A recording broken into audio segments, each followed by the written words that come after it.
Hi, welcome to Fuckery 101. I'm Lori, founder of Radius, and I am also Amy Cooper. I am a white, progressive, liberal woman living in America who at any point in time can weaponize my power, my privilege, and know that the way that I look and who I am allows me to do so. On today's episode, while this course is called 101, which implies a beginner's level of education, we're going to be talking about racism and my fear and fuckery that got in the way of me recording this episode earlier, of writing more about racism in my book, and of remaining too safe and too silent for too long.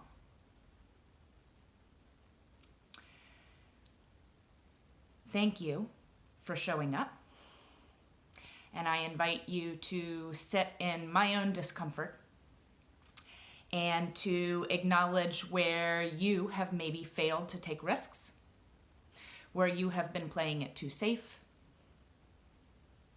and where and how you will take action and show up in a way that is a hell of a lot more meaningful than the way that I have been showing up and the risks that I have been taking.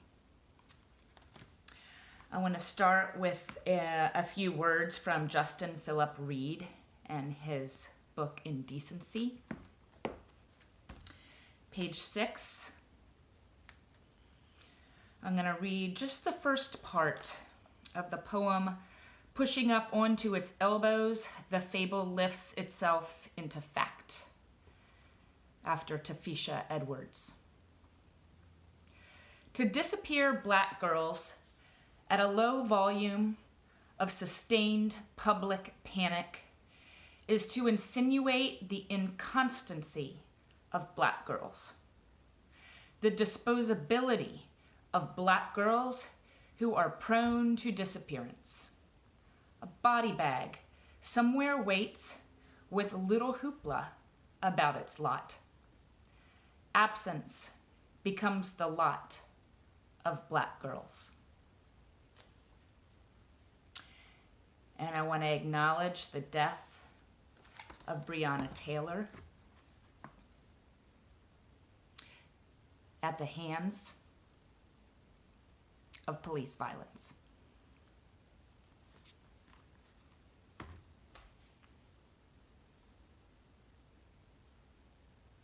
Say her name out loud with me. Breonna Taylor. Say his name with me out loud. George Floyd.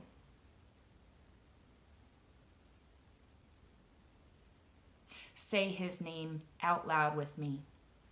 Ahmaud Arbery. Don't let these just be hashtags.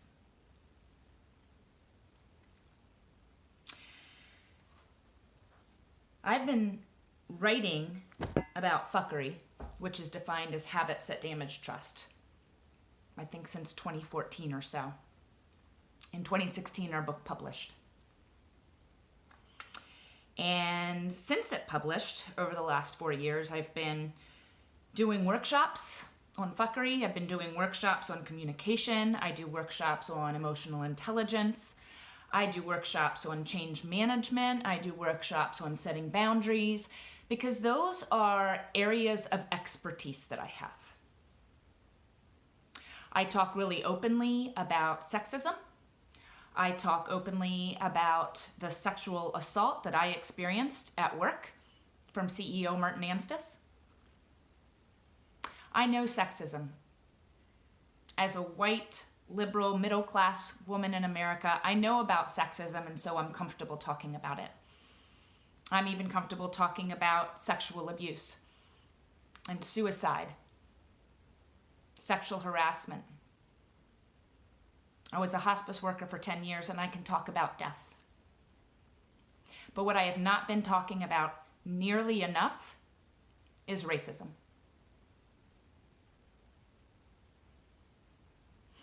And if you're watching this, thank you for sharing space with me and for showing up, believing that I may be able to share something of value with you. And I also want to ask that when you're done with this video, that you will go watch 3 videos by Black leaders who know way more about racism in America than I do. Can you make that commitment? I will put some in the comment section below, because there's no excuse for us to not learn from people who have lived experience. Please read books. Look at yourself in the mirror and tackle your own racist DNA. But don't stop there. We're going to talk about the fuckery of racism through the lens of a white woman. So you need to understand how greatly misunderstood and inaccurate and narrow that perspective is. But I want to first start by acknowledging that when John Sable and I wrote this book 4 years ago, I failed to call out racism as the primary form of fuckery, reducing trust in your organization, in your school, in your business. That for all of us who are white leaders leading in the United States, the fuckery of anti-Blackness is present in our systems, in our hiring practices, in our recruiting practices. I want you to look at who holds senior leadership positions in your company. I want you to look at who is on your board. And don't you dare talk to me about a problem with the pipeline, or that you don't know where to find Black people, or that you've hired Black people but they don't stay. That is not the problem. I am the problem.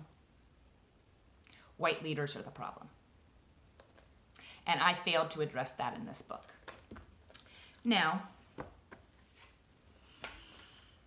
I didn't completely ignore the presence of racism, but I merely implied that it was something we needed to look for. And maybe in this whole book, which is 193 pages, maybe there's about 4 sentences of racism. And that is a gross misrepresentation of the fuckery that racism is where we work and where we live.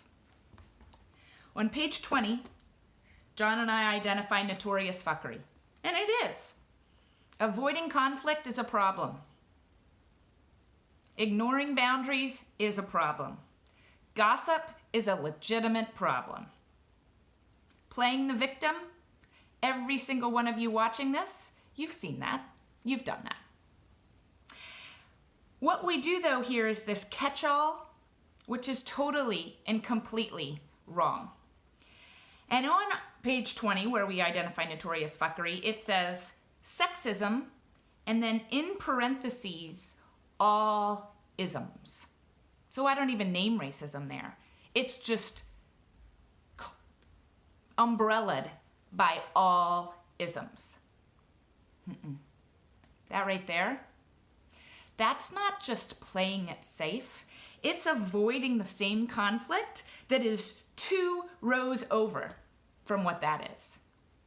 And I'll tell you, if you flip to page 34, why sexism is listed And racism is just implied under all isms. In the footnote on page 34, it says, sadly, all those isms are notorious fuckery. I cannot speak firsthand to what it is like to be judged as a person of color or someone in the queer community. So I, Lori Eberly, will stick to sharing my direct experience of sexism. Now, I don't know. I haven't done a find and replace. I should do that on how many times racism shows up in this book. But here's one place where I actually do say it out loud. It's above on that page on 34. I'm talking about sexism. and then I add, this is where we could add in all the isms that wreck company culture by damaging trust. Racism, heterosexism, ageism, etc. It's all fuckery.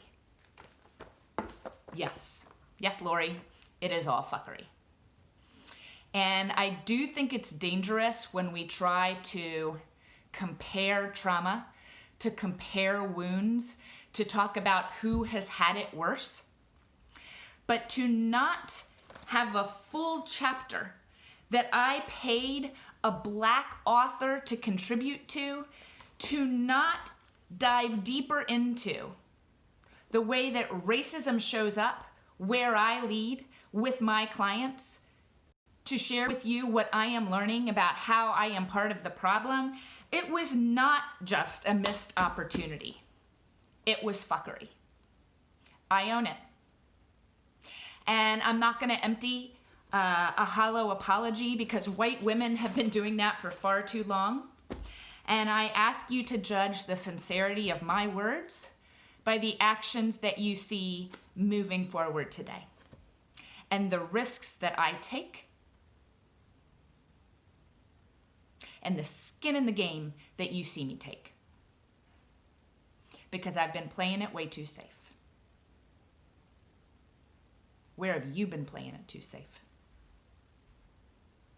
As Rachel Cargyle says, it is not enough to be sad.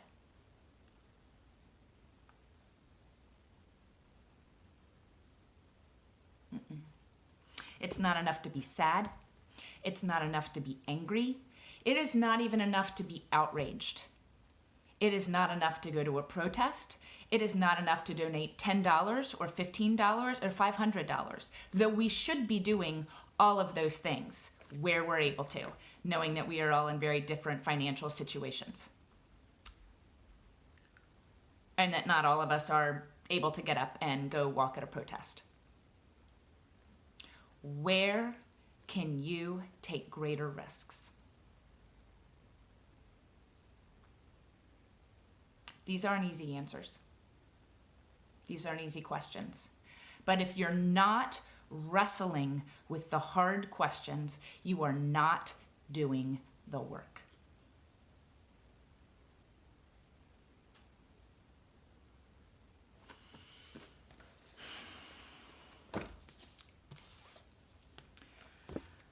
I want to read to you also The Black Unicorn by Audre Lorde. This one's called A Song for Many Movements. Nobody wants to die on the way, caught between ghosts of whiteness and the real water. None of us wanted to leave our bones on the way to salvation. 3 planets to the left, a century of light years ago. Our spices are separate and particular, but our skins sing in complementary keys. At 7:45 meantime, we were telling the same stories over and over and over. Broken down gods survive in the crevices and mud pots of every beleaguered city where it is obvious there are too many bodies to cart to the ovens or gallows, and our uses have become more important than our silence. After the fall, too many empty cases of blood to bury or burn. There will be no body left to listen. and our labor has become more important than our silence. Our labor has become more important than our silence. What is your labor?